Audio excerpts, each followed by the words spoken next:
स्वस्थ सिद्धांत प्रसारण में आपका स्वागत है। यह की स्तुति हो कि इस कार्यक्रम के द्वारा हम लगातार सुधारने वाली शिक्षा को अपने जीवन में ग्रहण कर पा रहे हैं। बीते 5 सप्ताह से हमारे मनन का विषय रहा है क्रिस्तीय सहभागिता।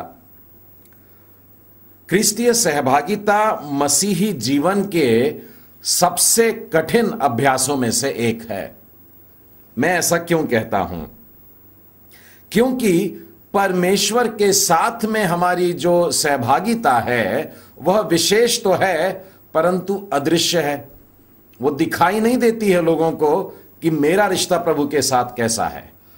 लेकिन जब मेरा मनुष्यों के साथ में संबंध और मेरा रिश्ता और मेरा मेल मिलाप की बात आती है, मेरे सहभागिता की बात आती है, तब वो दिखाई देने लगता है। तब लोग जानते हैं कि मैं किस प्रकार का संबंध अपने मित्रों के साथ में या विश्वासी भाई बहनों के साथ में रखता हूं। इसलिए यह बेहद कठिन बात बन जाती है। हम इन दिनों में मनन कर रहे हैं सहभागिता कैसे न करें। अब तक हम लोगों ने 5 पाठों पर मनन कर चुके हैं। Up till now we have studied 5 lessons on how not to fellowship.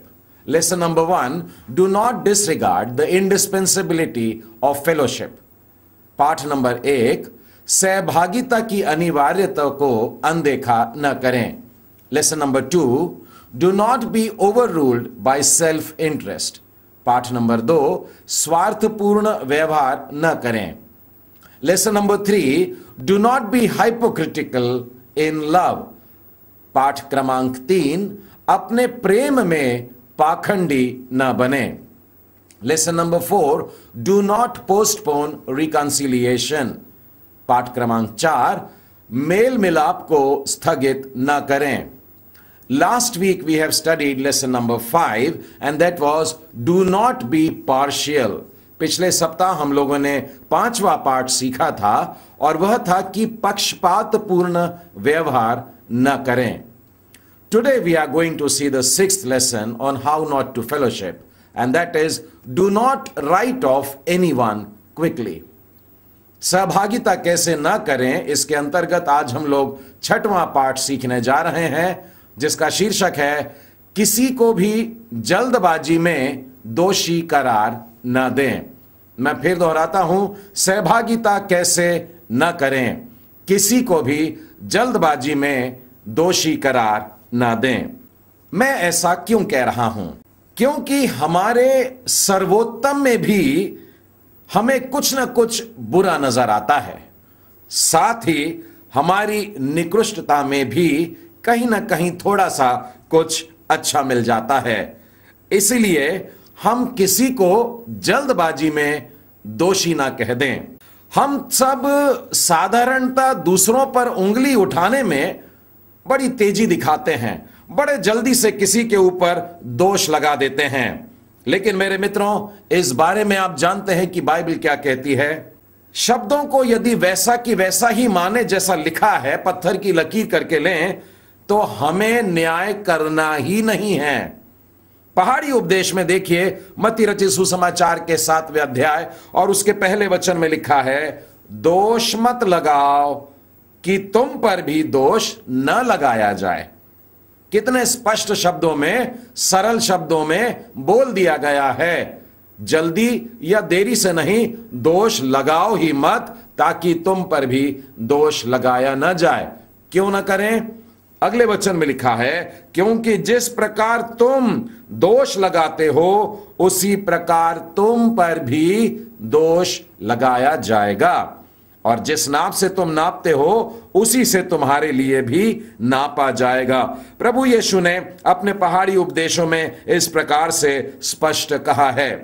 हम अपनी ही गलतियों पर कभी गौर नहीं करते हैं, ध्यान नहीं देते हैं और यही कारण होता है कि दूसरे जब कुछ गलत करते हैं तो वो गलतियां हमको बहुत बड़ी बड़ी नजर आने लगती है। 7वें अध्याय के ही 3रे वचन में देखिए क्या लिखा है, तू क्यों अपने भाई की आंख के तिनके को देखता है और अपनी ही आंख का लट्ठा तुझे नहीं सूझता? जब तेरी ही आंख में लट्ठा है तो तू अपने भाई से कैसे कह सकता है, ला मैं तेरी आंख से तिनका निकाल दूं। हे कपटी, पहले अपनी आंख में से लट्ठा निकाल ले, तब तू अपने भाई की आंख का तिनका भली भांति देख करके निकाल पाएगा। प्रभु यीशु ख्रीस्त की दी हुई इस शिक्षा के बिल्कुल समानांतर पौलुस प्रेरित भी अपनी शिक्षाओं में इस प्रकार से कह रहे हैं। साथ में खोलिएगा रोमियो के नाम पौलुस प्रेरित की पत्री और 2 अध्याय और 1 वचन।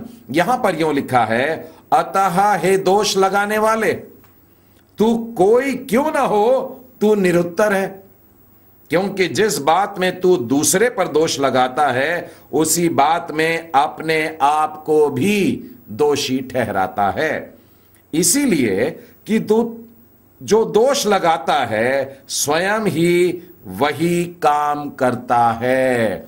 दोष लगाने वाला भी वही काम कर रहा है और इसीलिए परमेश्वर का वचन हमसे कहता है दोष मत लगा।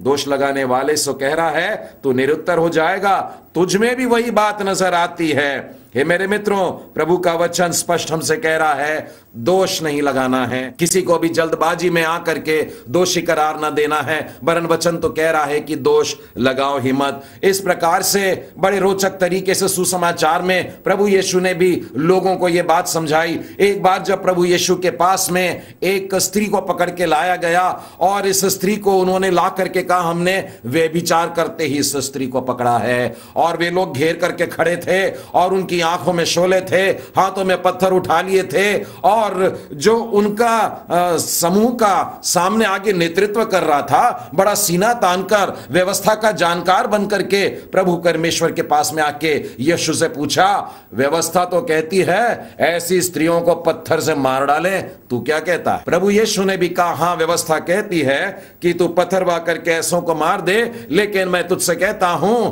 कि तुम्हारी इस भीड़ में से जिसने अपने जीवन में कभी पाप नहीं किया होगा वो ही व्यक्ति इसे पहला पत्थर मारेगा। लोगों को उसने निरुत्तर कर दिया।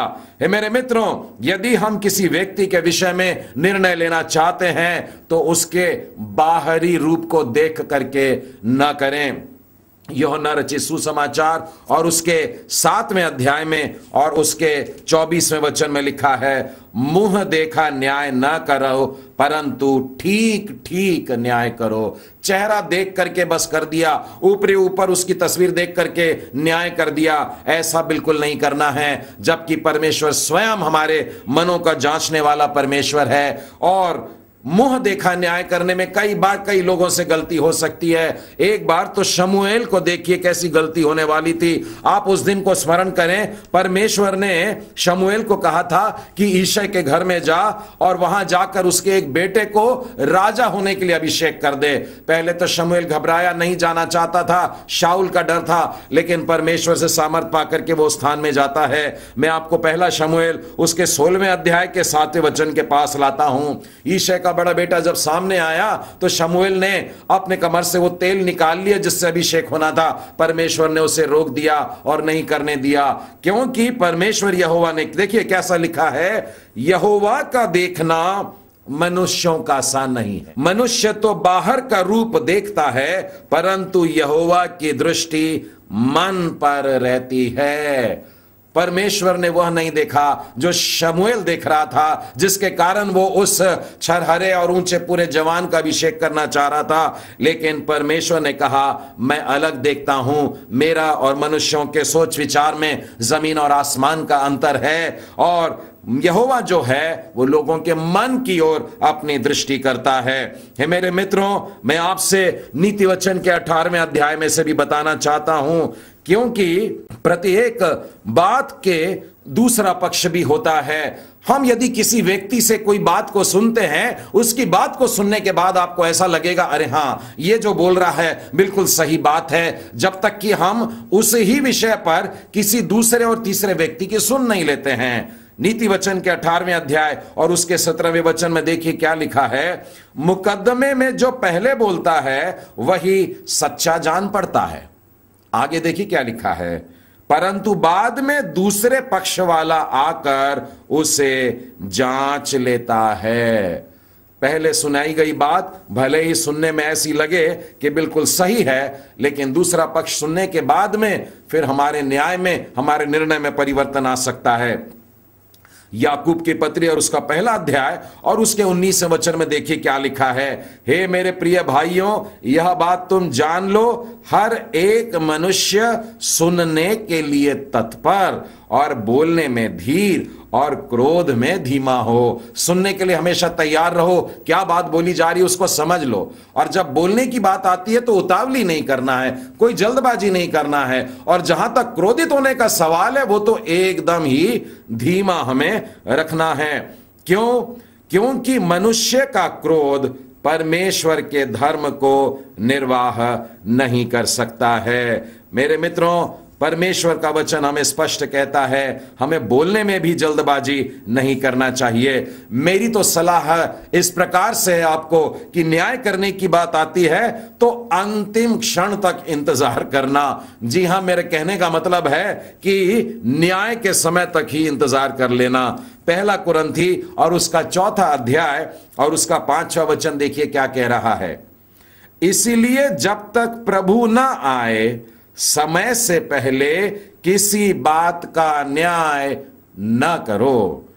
वही अंधकार की छिपी बातें ज्योति में दिखाएगा और मनों के अभिप्राय को प्रकट करेगा, तब परमेश्वर की ओर से हर एक की प्रशंसा होगी।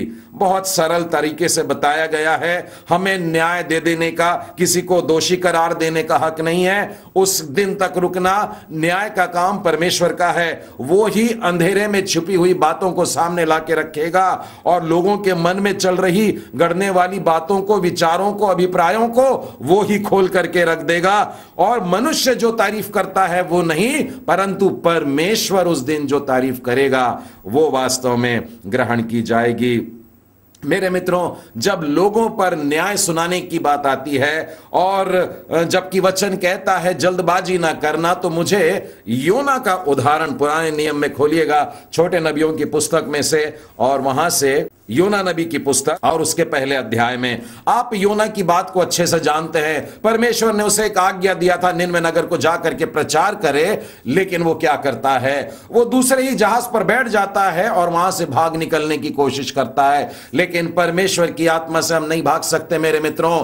बीच समंदर में परमेश्वर ने उसे घेर लिया, लेकिन अब वो अकेला नहीं था, उसके साथ में जहाज और वो नाविक लोग थे जिनकी जान खतरे में आ गई इस एक प्रभु के जन के अनाज्ञाकारिता के कारण। और फिर क्या होता है, तूफान बढ़ने लगा और जहाज डूबने पर आने लगा। लोग अपनी जान बचाने के लिए महंगा महंगा माल बाहर फेंक रहे हैं और अंत में चिट्ठी डाली गई। और जब चिट्ठी डाली गई तो बाइबल हमें बताती है कि चिट्ठी योना के नाम पर निकली। अब चिट्ठी योना के नाम पर निकलने के बाद में न्याय अगर जल्दबाजी में होता तो योना को उठा करके फेंक देते, लेकिन ये नाविक लोग जो हैं इन्होंने योना को उठाकर पानी में उस समय नहीं फेंका।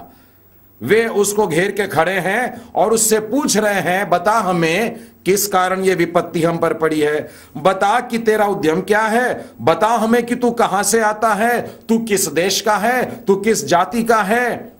और फिर वो अपने बारे में उन लोगों को सारी बातें बताता है। तब उन्होंने उससे पूछा, हम तेरे साथ क्या करें जिससे समुद्र शांत हो जाए। और समुद्र की लहरें बढ़ती जा रही हैं, लगातार ये वार्तालाप में बढ़ती जा रही हैं। लोगों ने योना से पूछा, बता क्या करें, और फिर उसने क्या उत्तर दिया। उसने कहा, मुझे उठाकर समुद्र में फेंक दो, तब समुद्र शांत हो जाएगा और ये विपत्ति जो मेरे कारण तुम पर आई है तुम इससे राहत पाओगे। यह सुनकर के क्या नाविकों ने उठा करके उसे फेंक दिया।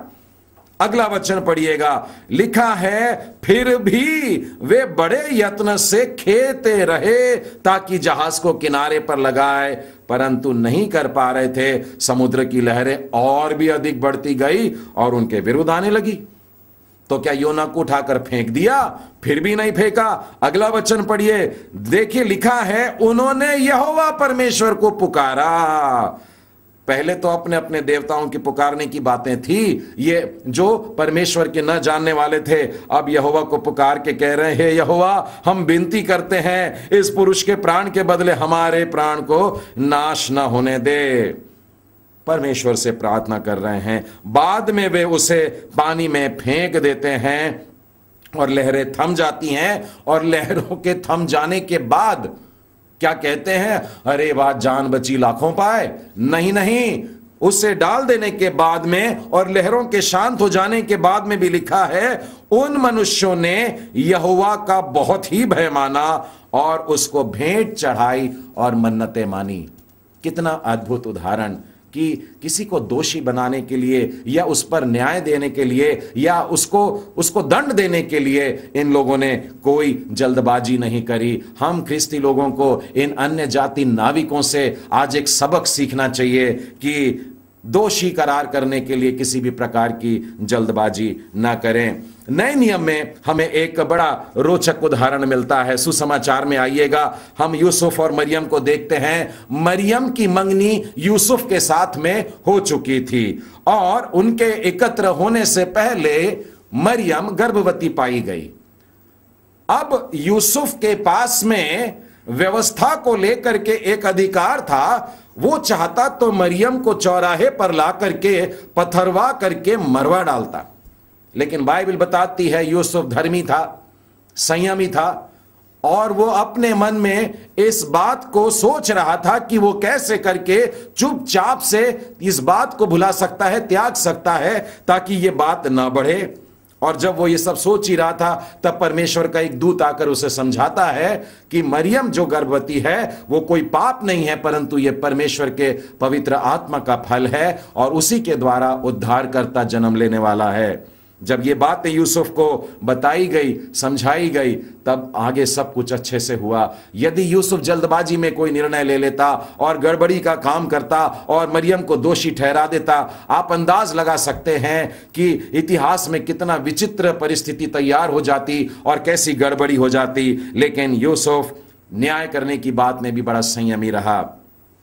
एक और उदाहरण हमें मिलता है और वो है अय्यूब की पुस्तक में। और अय्यूब की पुस्तक में आप अगर दूसरे अध्याय के 13वें वचन में देखें तो आप अय्यूब के चारों ओर उसके मित्र बैठे हुए हैं। आप जानते हैं अय्यूब ने सब कुछ खो दिया था और वो गहरी शोक में बैठा हुआ था, बड़ी वेदना में था, और उसके मित्र उसके पास मानो दौड़ करके आते हैं और उसकी हालत को देख करके दंग रह जाते हैं। बाइबल बताती है वे 7 दिन और 7 रात उसके संग भूमि पर बैठे रहे, शांत बैठे रहे और अपने आप को उसके दुखों में शामिल किया, परंतु उसके दुख के कारण जो बहुत ही बड़ा था उससे एक बात भी ना बोल सके, बड़ी खामोशी से उसके सामने बैठे हुए थे। मेरे मित्रों, आजकल के दिनों में मैंने पाया है परमेश्वर का कोई संत, परमेश्वर का कोई भक्त, कोई सेवक जन अगर बीमार पड़ जाता है, लोग उसके बारे में उल्टी सीधी बातें करने से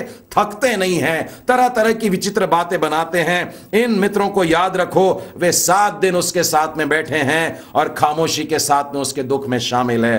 हे मेरे मित्रों, आज हमें इसी बात को सीखना है। हम अपनी समस्या को जानते हैं, हम बड़ी बड़ी कल्पनाएं करते हैं, बड़ी तेज कल्पनाएं करते हैं, अपनी मनमानी की सोच लेते हैं और हम लोगों को धिक्कार देते हैं। हम ऐसा इसीलिए करते हैं क्योंकि हमें लगता है कि कुछ लोगों के साथ में मिल करके रहना, उनके साथ में संगति बनाए रखना बड़ी कठिन बात होती है, इसलिए उन्हें दोषी करार देते हैं, उनसे छुटकारा पाना चाहते हैं, उनसे दूर हट जाना चाहते हैं। लेकिन बाइबल ऐसे उदाहरणों से भरपूर है जहां पर परमेश्वर ने 2 भिन्न विचारधारा वाले लोगों को जानबूझ करके साथ में रखा है। नीति वचन के 27वें अध्याय और उसके 17वें वचन में क्या लिखा है देखिए, जैसे लोहा लोहे को चमका देता है, वैसे ही मनुष्य का मुख अपने मित्र की संगति से चमकदार हो जाता है। ऐसा मित्र जो गलतियों पर डांटना जानता है, आपको सुधारना जानता है और आपके भीतर की उन सारी गलतियों को निकालना जानता है। अगर ऐसा व्यक्ति आपके साथ रहता है तो आपका व्यक्तित्व निखर के आएगा। लोहा लोहे को घिस करके चमका देता है। बिल्कुल इसी तरह से परमेश्वर भी, पूरी बाइबल में हम कई उदाहरण देख सकते हैं कि दो अलग अलग प्रकार के लोगों को साथ में रखता है। पुराने नियम में चले, उत्पत्ति में हम सारा और हाजिरा को देखते हैं। ये दोनों के बीच में कुछ समय के बाद में बड़ी अनबन हो गई। जब हाजिरा गर्भवती हुई तो उसने अपने स्वामिनी को तुच्छ जाना।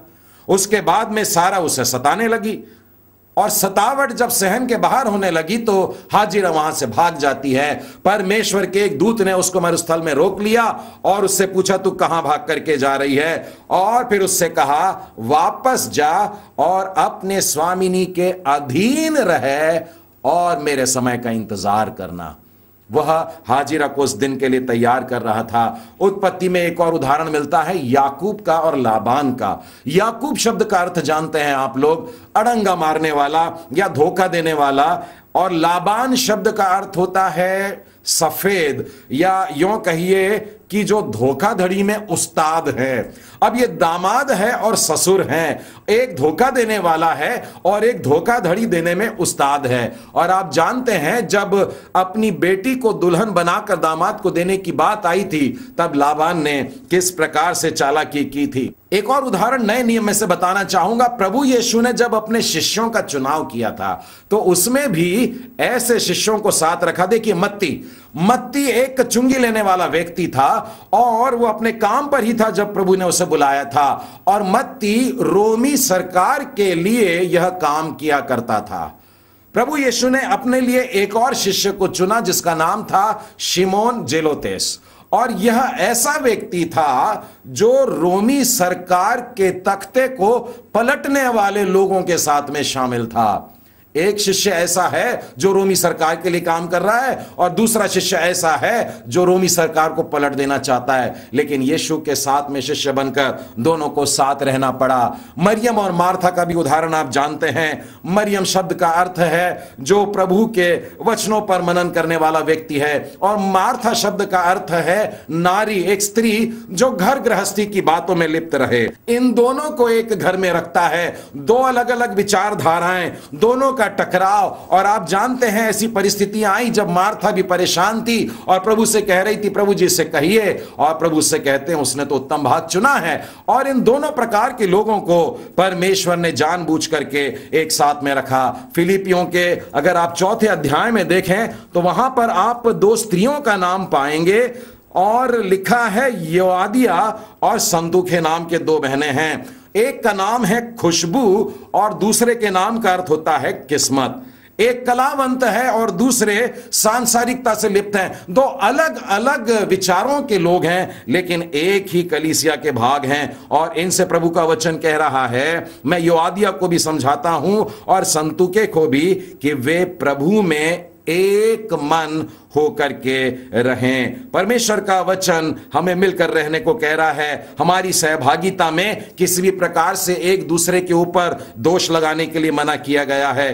प्रियो, संभव है कि प्रभु ने आपको किसी ऐसे व्यक्ति के साथ में जोड़ा है जिसके साथ में आपको रहना है, और आपको उसके साथ में रहना बड़ा कठिन लग रहा हो, लेकिन परमेश्वर को धन्यवाद दे करके रहिएगा। संभव है ऐसे में रह करके वो आपके व्यक्तित्व में निखार लाएगा, वो आपको और पैना बनाएगा, आपको और सुंदर बनाएगा, आपको साफ सुथरा बनाएगा, एक ऐसा पात्र जो परमेश्वर के महिमा के लिए इस्तेमाल किया जाएगा।